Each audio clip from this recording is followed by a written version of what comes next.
खुलुमबाय रायजोफोर, बड'सा प्रडाक्शन इउटिउब चेनेला गोदान मोनसे नोंथांमोननिसिम भिडिअ लाना फैलायबाय। मिजिंथिबाय नोंथांमोना बे भिडिअखौ नायनानै थारैनो मोजां मोनगोन। बे भिडिअनि ओंथियानो जाबाय बाथौ गुरुफोरनि सावगारि बेखेवनाय हाबाफारि। जायगा बिटिआर उदालगुरि जिल्ला भकतपारा हालामनि कसारिपारा गामियाव लानाय जादों थावनिखौ। आरो दायो बेजोंनो सोमोन्दो लाखिनानै हानजा सुरनाय, हारिमु हानजा सुरनाय आरो बेवहायनो दङ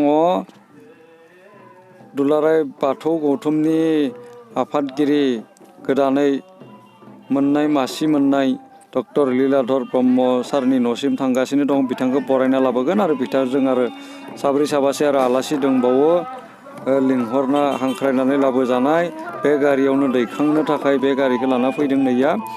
बे गारियावनो दैखांगोन बिथां आलासिमोनखो। आरो बे नैया नोंथांमोना नुगासिनो दङ हारिमु हानजा सुरनाय। आरो बे हानजा सुरनाय लेखायैनो आलासि बिथांमोनखौ बरायनानै लाबोगोन। आरो बेनिफ्राय नोंथांमोना नायबाय था। आरो नोंथांमोना थारैनो बे भिडिअखौ जोबजासिम नायगोन होननानै आं मिजिंथिबाय। आरो आङो बे भिडिअखौ बिदिनो आं जागायबाय। नोंथांमोना नायबाय थाब्लानो जाबाय। भकतपारा हालामनि दाब दाब जायगानि दाब दाब गामिनिफ्राय मोनफैनो हादों। बेवहाय थान्दै महरै माने हांख्रायनानै लाबोदों। पार भिलेज मोनसे गामियाव 10 जोनहै लिंहरनाय जादोंमोन। आरो नै जेखाइ खबाइ लानानैबो फैदों। हारिमु हानजा सुरनाय जिहेथु जों बर' हारिनि हारिमुखौ दिन्थिदों बेवहाय। आरो नैया जेखाइ लायै लायैबो फैदों। जिहेथु जोंनि हारिया नाबो गुरना जाग्रा। नैया डक्टर लीलाधर ब्रह्म सारनि न'खराव ज' जाफैबाय। बिथांनि न'खराव गासै आलासिफोरा बेवहाय ज' जाना दङमोन। बेनिफ्रायनो बे गारियाव गाखोगोन, गाखोहोनानै बेरायनाय जागोन। आरो हानजा सुरनायावनो बाहागो लागोन बिथांमोनाबो। नोंथांमोना नुखादों नै आलासि बिथांमोना बेवहायनो ज' जाना दंजोबोमोन डक्टर लीलाधर ब्रह्म सारनि न'आव।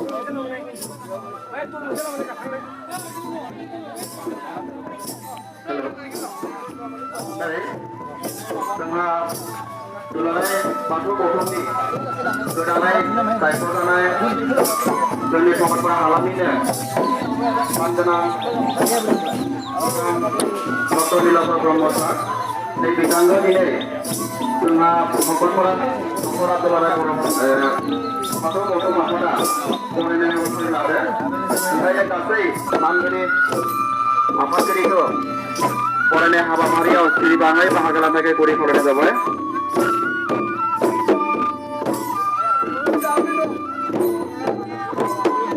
लीलाधर ब्रह्म लीलाधर ब्रह्म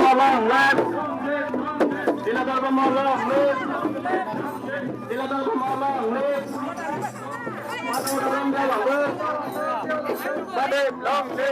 ब्रह्म बाथौ धोरोम गेवलांदों। बाथौ धोरोम गेवलांदों। लीलाधर ब्रह्म जिउ लादों।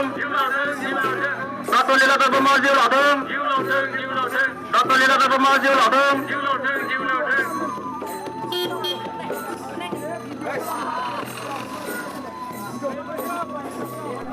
नै नोंथांमोना नुबाय गासिबो आलासिफोरा बे गारि सायावनो गाखोजोबखाबाय।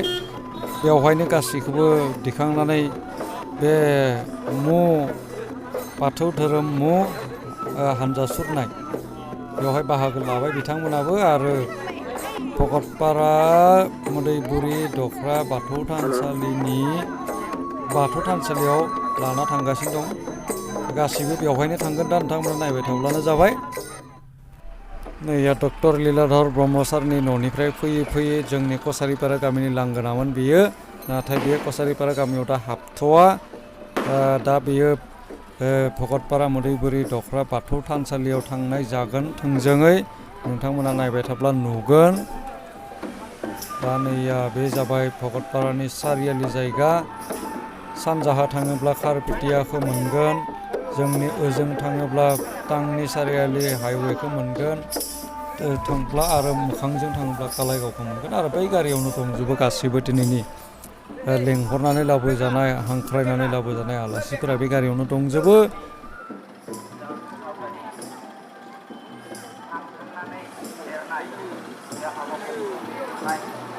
जोंहा गामिनि गोथार बाथौ थानसालियाव नंसे मास गामि नंसे कसारिपारा गामिनि गोथार बाथौ थानसालियाव बेखौ दसे समनि उनावनो खुंफुंनाय जागोन, बेखेवनाय जागोन।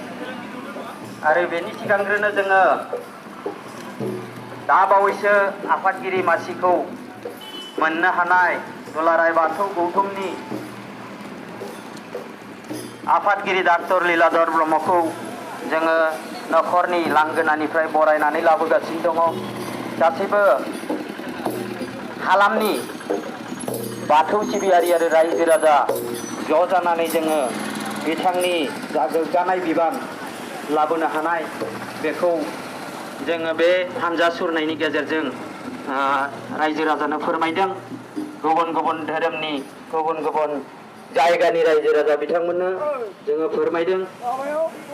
दा जोङो बे हानजा सुरनाय सभानि आफादगिरि महरै मोननाय लेखा बिथांखौ भगतपारा मदैगुरि दखरा बाथौ गौथुमा बरायदों। आरो बे बरायनायाव बियाबनि गासैबो रायजो राजा गासैबो गामिनि बाथौ सिबियारि बिथांमोना बाहागो लादों।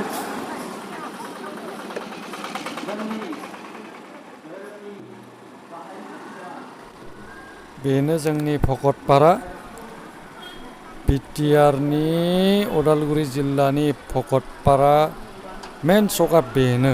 नोंथांमोना जाय जाया नुफेराखैबा मोनथिया आरो हालामनिफोराथ' मोनथिखाबायानो। बेजों थाङोब्ला जोंनि बाथौ थानसालिखौ मोनगोन आरो बै आगसिथिं थाङोब्ला कालाइगावखौ मोनगोन।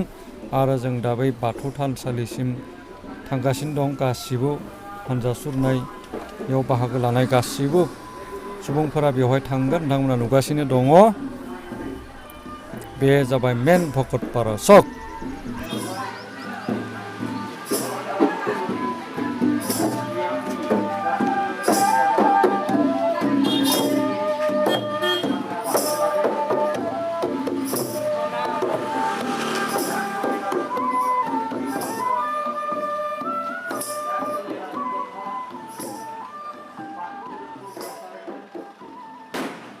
नै दिनैनि गाहाय आलासि लिंहरनानै हांख्रायनानै लाबोजानायफोरा गासिबो बे गारियावनो दंजोबो। नोंथांमोना नुगासिनो दङ। आरो बिसोरनि उननैया जेखाइ लानानै नांगोल लानानै माइखो खर'आव रुजुननानै बोरै बोरै दिन्थिदों नोंथांमोना नुगासिनो दं। बेनो नैया जोंनि हारिया बोरै थांना थायो, जोंनि हारिनि मावनाय दांनायखौबो बेवहाय नुजाथि होदों।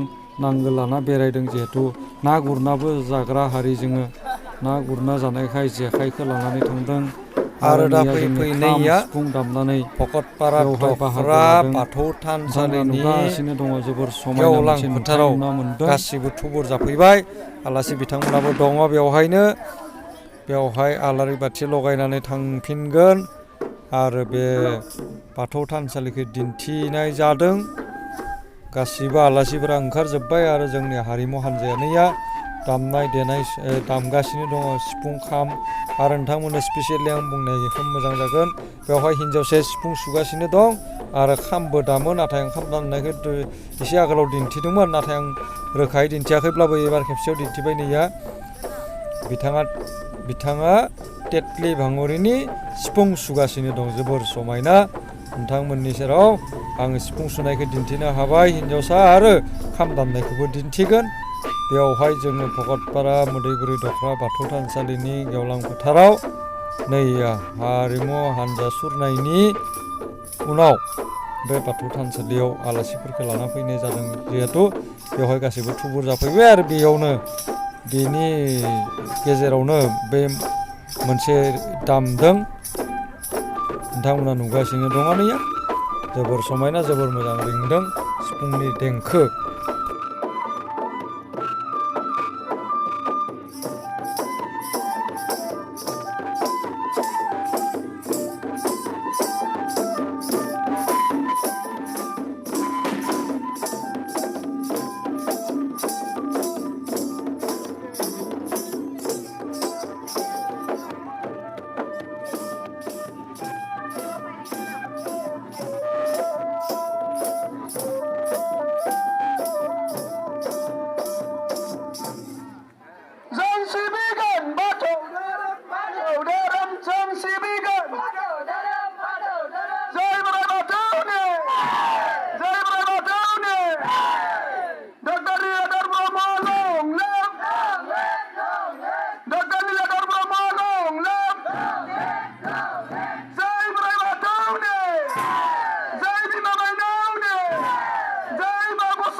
सिबियारि नोंथांमोनखौ जोंनि जा हानजा सुरनाय बे हाबाफारिखौ फिन जागायफिननो थाखाय खावलायहरबाय ओंखायनो बेबायदियैनो बे बाथौ थानसालियाव हाबाफारिया जोबलाङो आरो फिन खेबसेबाव जोङो कसारिपारा गामिसिम हानजा सुरफिननोसै नोंथांमोना फैबाय थादो नैया जागायफिनलायबाय थांखिया जाबाय कसारिपारा गामि जेरावहाय बे सायनासालिया दङ बेवहाय थांजोबनोसै नैया फिन भगतपारा मोनफैफिनलायबाय नोंथांमोना नुगासिनो दं आंखौ हानजा सुरनायनि जा नुथाय भगतपारा मेन सकआव मोनफैफिनलायबाय गासिबो आलासिफोरा बै नुहुरनाय गारियावनो दंजोबखायो खनले बुंगासिनो दं नोंथांमोननि सेराव आरो बे मेन भगतपारा मेन सकआव जोंनि आरो गोबां मानसि जानांगौमोनब्लाबो बेसेबाङाबो खम नङा जथेस्थ' जादों बेखिनियाबो आरो ओंखायनो नोंथांमोना जाखिनि नुना मोन्दों बेसेबां सुबुङाबो खम नङा जोंनि मेन भगतपारा सकआव दा सफैलायबाय हानजा सुरनाय हानजाया नोंथांमोना नुगासिनो दङ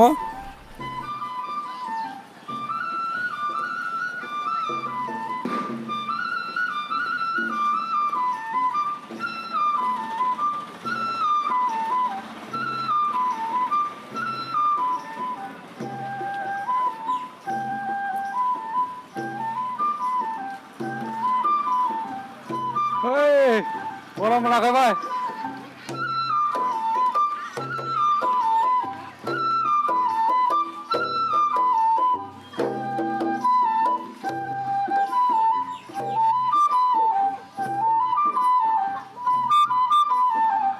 दिलीप दा दासो पारफेक्ट केमेरामैन आंनो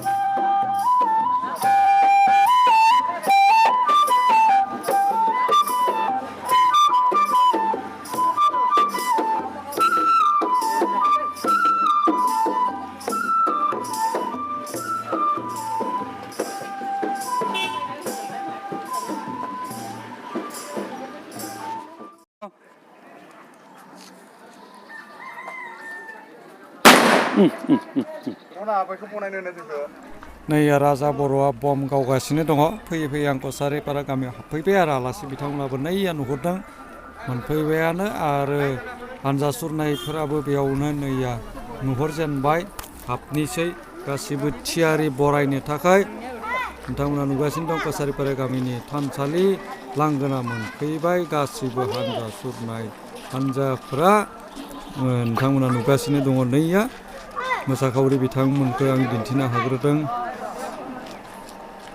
बेनो जाबाय कसारिपारा गामिनि बाथौ थानसालि नै सायनासालिया बेनो नोंथांमोना नुगासिनो दं आरो बेयावनो लिरखानाय दङ बाथौ गुरुफोरनि सावगारि बेखेवनाय नैया थावनि 1 नं कसारिपारा बाथौ थानसालि अदालगुरि आसाम 21 खालार नोंथांमोना नुबाय आरो आलासि बिथांमोना ओंखारजोबनोसै नैया गारिनिफ्राय नोंथांमोना नुगासिनो दङ बाथौ थानसालि सफैबाय कसारिपारा गामिनि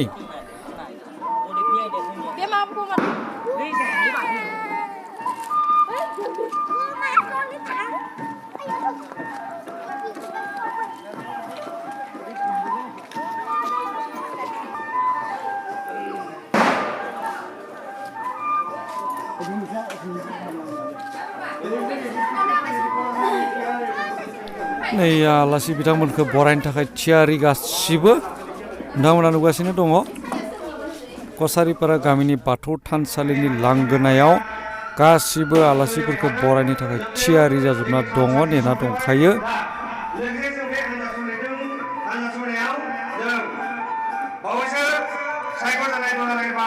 महासभानि गोदान आफादगिरि मानबिथाय डाक्टर लीलाधर ब्रह्म बिथांखौ जों बरायनाय जादों ओंखायनो बे बरायनाय हाबाफारिखौ जों जागायलांनो सानदों मोनफ्रोम गामि गावआ जाय जेरै हायो बे लामा दथायावनो बिथांखौ जों बरायनाय मोनसे हाबाफारिखौ जों लानो सानो नंखायनो आं साफा बरायनो थाखाय आं खावलायनाय जाबाय जाय जेरै हायो बिथांखौ बरायनो थाखाय आं खावलायनाय जाबाय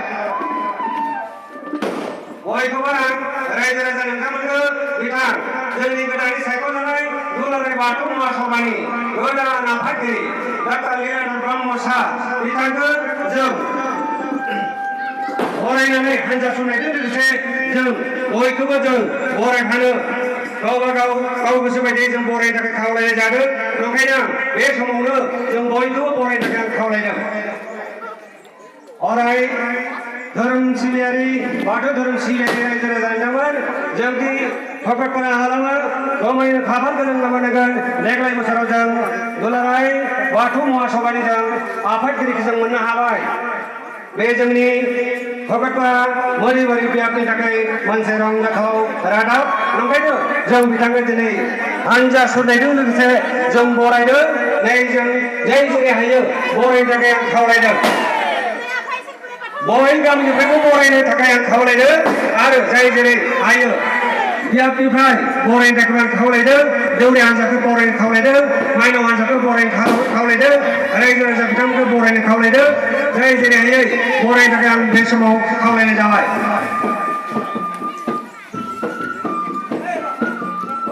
नंमान कसारिफोरा बाथौ थानसालियाव जिदाइन बाथौ गुरुफोरनि सावगारिखौ जों एरनानै जों टाइल्सआव सेबखांनाय जादों बेखौ जों बेखेवनाय मोनसे हाबाफारि लादोंनो बेजोंनो सरजाबफानानै दुलाराय गौतमनि गोदानै सायख'जानाय आफादगिरि मानव गेदेर डक्टर लीलाधर ब्रह्म सारखौ दिनै जों बरायदों दुलाराय बाथौ महासभानि गोदानै सायख'जानाय मानव गेदेर डक्टर लीलाधर ब्रह्म सार नै बिथांखौ बाथौआ सिबियारि लोगोसे बय रायजो राजा बिथांखौ बरायदों आं साबायखर होदों बय रायजो राजा नोंथांमोनखौ बरायनो थाखाय आं गोरबो गोसोनिफ्राय रायजो राजानि जानानै साबायखर बावदों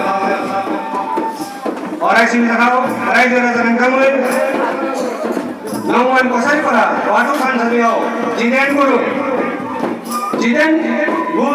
गुरुनि सावगारिफोरखौ जों एरनानै जों मोनसे टाइल्सआव प्रिन्ट खालामनाय जादोंमोन सेबखांनाय जादों जों बेखौ दिनै मोनसे रंजाथावै जों मोनसे बेखेवनाय हाबाफारि लादों आरो बे बेखेवनाय हाबाफारिजोंनो जों बिथां बावैसो साननैसो आगोलाव कार्बिआंलंआव जानाय अधिवेशनाव जोंनि बाथौ महासभानि जे कार्बिआंलंआव जानाय अधिवेशन बे अधिवेशनाव गोदानै सायख'जादों आफादगिरि महरै दुलाराय बाथौ गौतमनि नंखायनो जों बिथांखौ जों बरायदों बे समाव आं जोंनि आलासि नोंथांमोनखौ थोंजोङै ज'सावै जिरायनो थाखाय आं खावलायदों बे समाव आं गुरैयै नोंथांमोनखौ जोंनि जौस्राङाव जिरायनो थाखाय आं गुरैयै खावलायदों मानगोनां आलासि नोंथांमोन बे समाव आं बयखौबो जौस्राङाव जिरायनो थाखाय आं खावलायखावदों बेनि उनाव जों फैबाय थानाय हाबाफारिफोरखौ जों मावलांगोन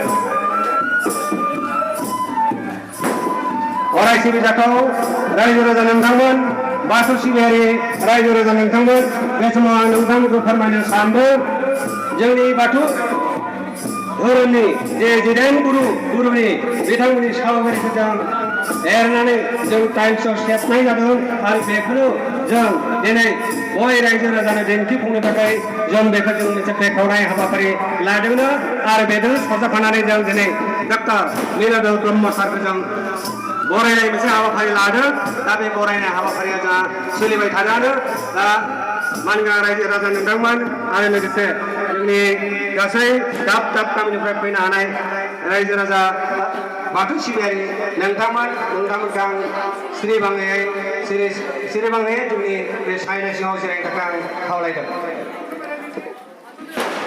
साबायखर थाबाय एसेबां